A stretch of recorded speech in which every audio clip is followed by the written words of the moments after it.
name of Sam Lynn. And he's working his 100th voyage down the river today with nary a calamity on his watch so far. Sam knows this river like his own backyard. Sam, tell our guests everything you know about this river. Well, now, I always figure it is better to keep it out. I will tell you this. I love this river more than anything else. I've loved this river even from the time I was a toddler back in Missouri.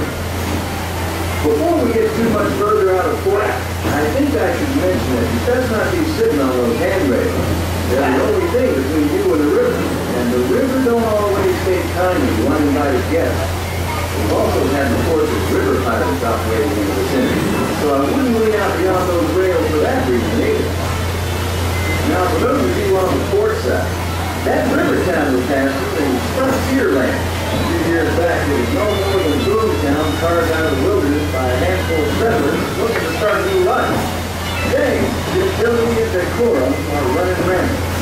Oh, it still has its share of footloose trappers, field boaters, prospectors, and Indians too.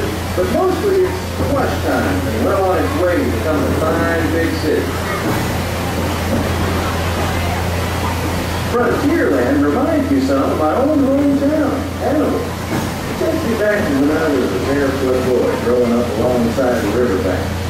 You know, it seems to me that when I was young, I could remember everything, whether it happened or not. But as I grow older, I seem to remember only the things that never happened at all. See that peak just beyond the outskirts of Frontierland? That's Chickapin Hill, or at least it used to be. Denver a few years back, and folks been calling it Splash Mountain ever since. Some of these are taking a ride and hauled out logs over the big falls. Seems far-fetched, I know, but it's the truth. All my life, it seems I never could tell a lie that anybody would doubt, more truth than anybody would believe. But believe me when I tell you, truth is the most valuable thing we have. So I make sure I only use it for the concept.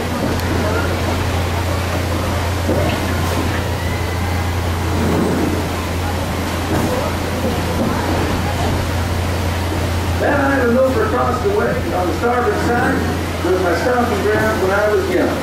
Exceedingly young. Marvelously young. Young by hundreds of years. Younger than I would ever be again. It's called Tom Sawyer's Island, and it's named for a friend from my boyhood.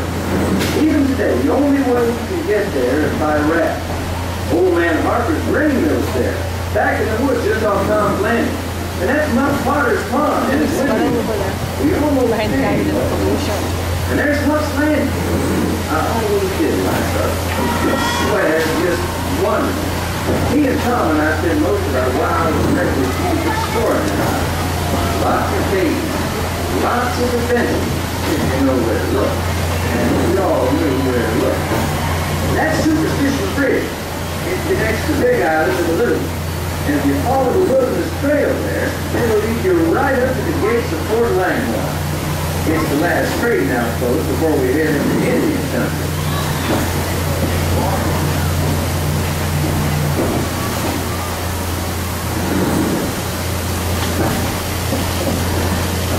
Look off to the port side there.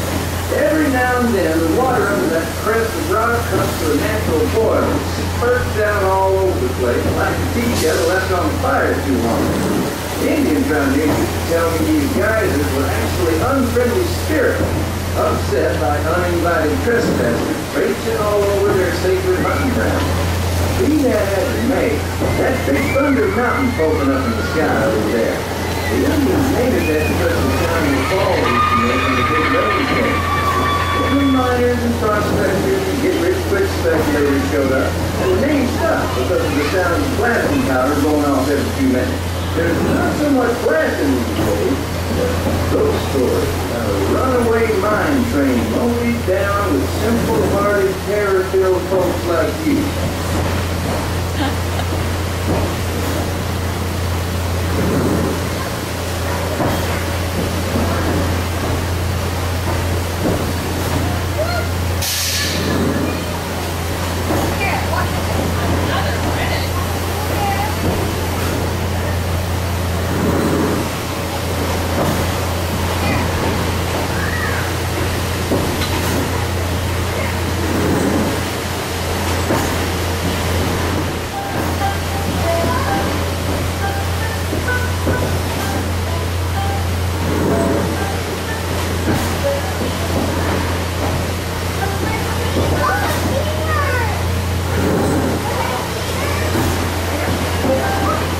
Captain, Indian Village report.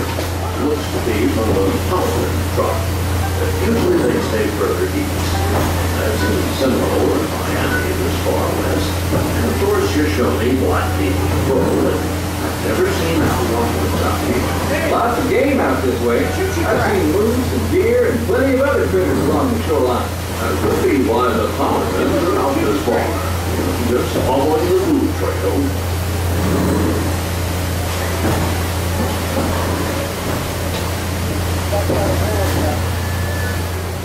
Because of the smoking sparks pouring out our mountain.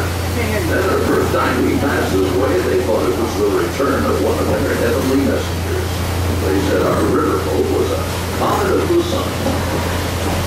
Just beyond the location of that hill is their significant burial ground. Those who fall in battle, place atop the traditional dead and dead. After nightfall, they'll return to mourn the great warriors who brought honor to the sun.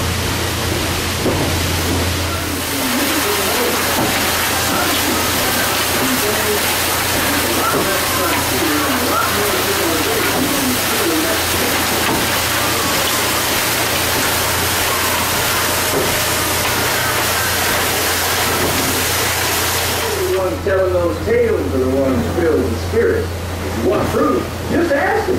They got it. About 100 proof, I reckon. And whatever you do, don't start getting matches if they aim to breathe in your direction. And you won't just be seeing ghosts, you'll be joining.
All passengers, stand by to go ashore.